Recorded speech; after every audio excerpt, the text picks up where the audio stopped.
For more on the heated war of words, let me turn to Afshin Molavi, Senior Fellow at the Foreign Policy Institute of Johns Hopkins University. Afshin, thank you for joining us on the program.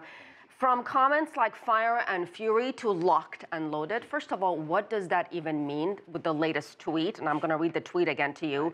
Military solutions are now fully in place. From fire and fury to locked and loaded, should North Korea act unwisely, hopefully Kim Jong-un will find another path. The fire and fury was from another day. What does that mean? What is the U.S. objective? And aren't these tweets actually counterproductive, even dangerous, Afshin? You know, it means that basically the U.S. always has, forces ready. Forces ready for the fight with North Korea, if there's going to be a fight with North Korea. I don't think any senior military official wants this fight. And here's an opportunity for Donald Trump. Let's remember, he spent about a year and a half on the campaign trail saying that Barack Obama doesn't know how to negotiate deals. He presented himself as the negotiator in chief. Well, here's a real opportunity for him to show his negotiating skills. But instead of showing his negotiating skills, he's showing his tweeting threat skills. And I'm not sure that's going to be the answer to this crisis. So DPRK, in a very unusual fashion, released this detailed plan to fire 4 missiles toward Guam that would, hit waters about 30, 40 kilometers from the island. Why put it all out there?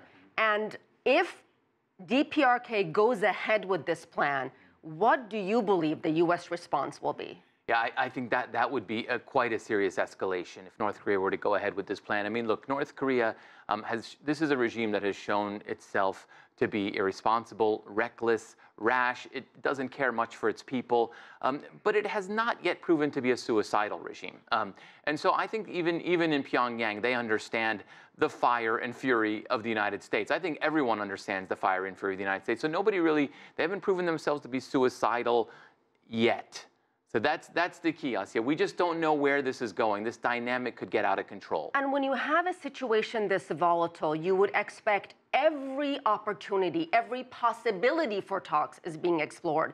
China, for a while now, has pitched this two-pronged approach. Let's stop the military exercises with the Republic of Korea and the United States. And in return, DPRK would agree to stop firing missiles and then get everybody back to the negotiating table. Why is this idea not getting enough traction? You bring up a good point, Asieh, because it's a valid offer on the table.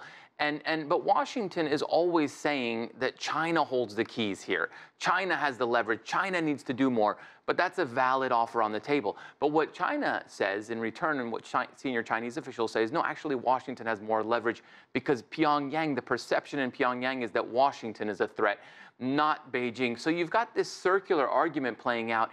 It really is time for China, South Korea, Japan, the big powers in Northeast Asia to get together and work on this, because this is damaging to everyone concerned. What about a disastrous miscalculation? How concerned are you about that? Very concerned. I think when we get into an environment where 2 heads of state essentially are tweeting at each other and threatening each other in this manner, the danger for escalation is very serious, particularly when you have a leader like Kim Jong-un in North Korea.